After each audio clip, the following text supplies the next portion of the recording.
તમે કઈ રીતે જોઈ રહ્યા છો બજારમાં જે એક વેચવાલી આપણે જોઈ રહ્યા છે સતત ચોથો દિવસ જ્યાં એક દબાણ સાથેનું કામકાજ છે, આરબીઆઈની પોલિસી આપણે જોઈ, વ્યાજદર કાપ જે રીતે થતો દેખાયો છે અને ખાસ કરીને જો વૈશ્વિક બજારથી ટ્રમ્પને લઈને જે ટેરિફની વાતચીત ચાલી રહી છે કે અન્ય દેશો પર પણ ઘણા બધા દેશો પર તેઓ ટેરિફ લગાવવાનો વિચાર કરી રહ્યા છે, આવતીકાલે અથવા તો બુધવારે તેઓ આ અંગે જાહેરાત પણ કરી શકે છે, એને લીધે સેન્ટિમેન્ટ જે રીતના બગડ્યા છે કઈ રીતે તમે ધ્યાન રાખી રહ્યા છો? ઇન્ડિયા વિક્સ પણ 14.5ની ઉપર અત્યારે સસ્ટેન થઈ રહ્યો છે, કઈ રીતે ધ્યાન રાખવું? ઘણો આભાર આપનો આરતી, સૌને પ્રણામ અને શુભ દિવસ અમારી તરફથી. તો 25%ની ટેરિફ એલ્યુમિનિયમ અને સ્ટીલના અમુક પ્રોડક્ટ્સ પર લગાડવાની વાતો આજે સામે આવી, એના કારણે ધાતુ ક્ષેત્રમાં આપણે નિરાશા જોઈએ. એની સાથે બજારમાં બી નિરાશા છે, કારણ કે હવે આવતીકાલે ઉઠીને રાષ્ટ્રપતિ ટ્રમ્પ શું ટિપ્પણી કરશે એની ઉપર કોઈ આપણે નિર્ણાયક તરીકે કહી નથી શકતા. બીજી તરફ 13મી ફેબ્રુઆરીએ માનનીય વડાપ્રધાન સાહેબ મોદીજી રાષ્ટ્રપતિ ટ્રમ્પ સાથે મુલાકાત કરશે. આપણે ત્યાં જે પહેલા ટેરિફ લાગતા હતા અમેરિકાથી, અમુક લક્ઝરી આઇટમ્સ, ગુડ સર્વિસીસ આવતા હતા, 140%ની ટેરિફ હતી, એને ઘટાડીને 70% કરી. આજકાલમાં કદાચ બીજા અન્ય જે વસ્તુઓ અમેરિકાથી આવે છે એમાં બી ટેરિફ ઓછી થશે, જેનાથી એક વાતાવરણ સારું બને વાતચીત માટે વડાપ્રધાન સાહેબ અને રાષ્ટ્રપતિ સાહેબના વચ્ચે, એવા પ્રયાસો થઈ રહ્યા છે. વ્યાજ દરોની કાપણી જે બજારને અનુમાન હતી એ મુજબ આવી ગયા અઠવાડિયે શુક્રવારે 7 ફેબ્રુઆરીએ, જ્યારે ગવર્નર સાહેબે 25 બેસિસ પોઈન્ટની કાપણી કરી. ત્રીજા ત્રિમાસિકના પરિણામને લઈને પણ એવી કોઈ મોટી નિરાશા હજુ સુધી દેખાઈ નથી, જેના કારણે સ્થાનીય માર્કેટમાં ચિંતાઓ વધવી જોઈએ. જે આપણે ગયા અઠવાડિયે ઉપરની સપાટી જોયેલી લગભગ 23,700ની આસપાસની, જ્યાંથી શરૂ કરેલું અને ઉપરની સપાટી જે આજે વળી પાછા ત્યાં જ આવીને ઉભા રહી ગયા છે. તો 23,000ની આસપાસ, કદાચ 23,300ની આસપાસ કદાચ થોડી ઘણી બોટમ બને એની શક્યતા લાગે છે. પણ એવું બી નથી કે એકદમથી અહીંયા આપણને પરિવર્તન થતા જોવા મળે.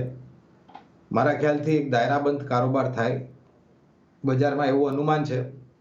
23,300, 23,400 નીચેની સપાટી, 23,500 એક મુખ્ય સ્તર હશે, જેને પાર કરવા બાદ 23,700 ને 23,800 શક્ય લાગે છે.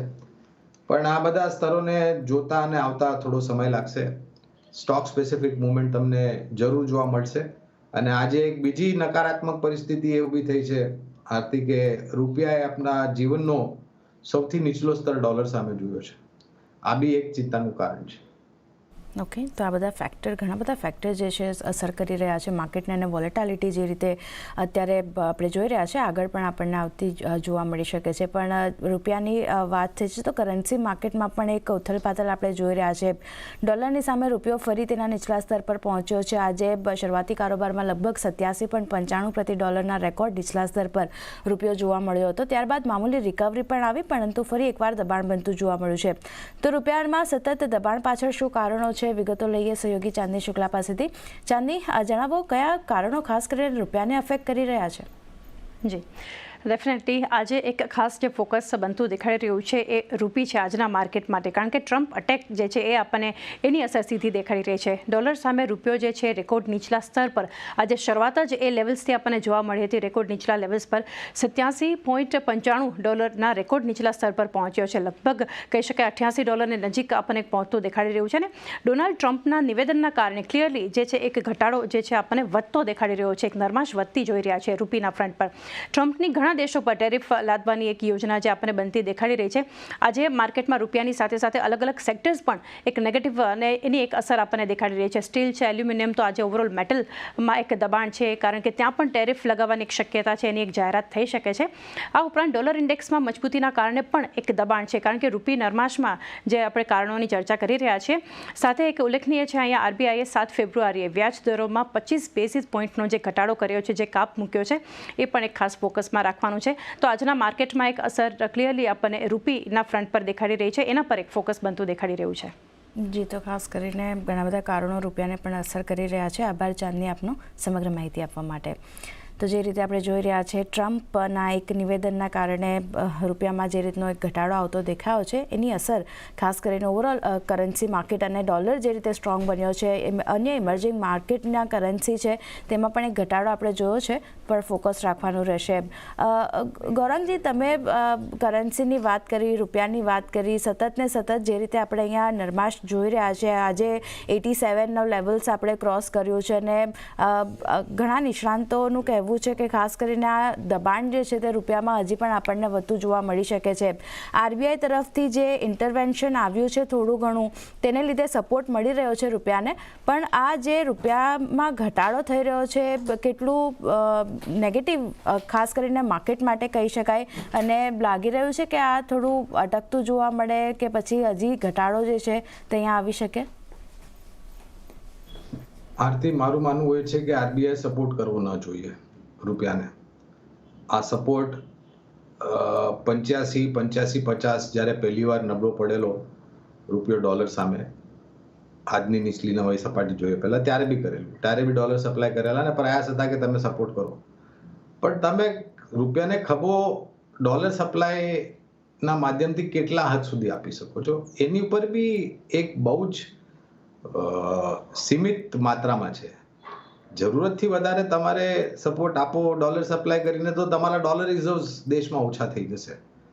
અને વાસ્તવિકતા એ છે કે આપણે માત્ર રૂપિયા ડોલર જોઈએ છે.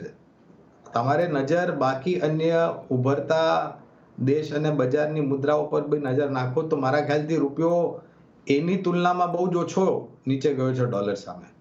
તો આ એક સકારાત્મક પરિસ્થિતિ છે જો તમે બીજા નજરેથી જુઓ તો. અને આરબીઆઈ ગવર્નરે ગયા અઠવાડિયે શુક્રવારે પોતે ટિપ્પણી કરેલી, જ્યારે પ્રશ્ન પૂછેલો આરબીઆઈ ગવર્નર કે તમે રૂપિયાની જે નબળાશ છે એને ટેકાવવા માટે, એને ટેકો આપવા માટે શું કરશો, તો એમને સ્પષ્ટ રૂપે કીધેલું કે લેટ રૂપી ફાઇન્ડ ઇટ્સ ઓન લેવલ.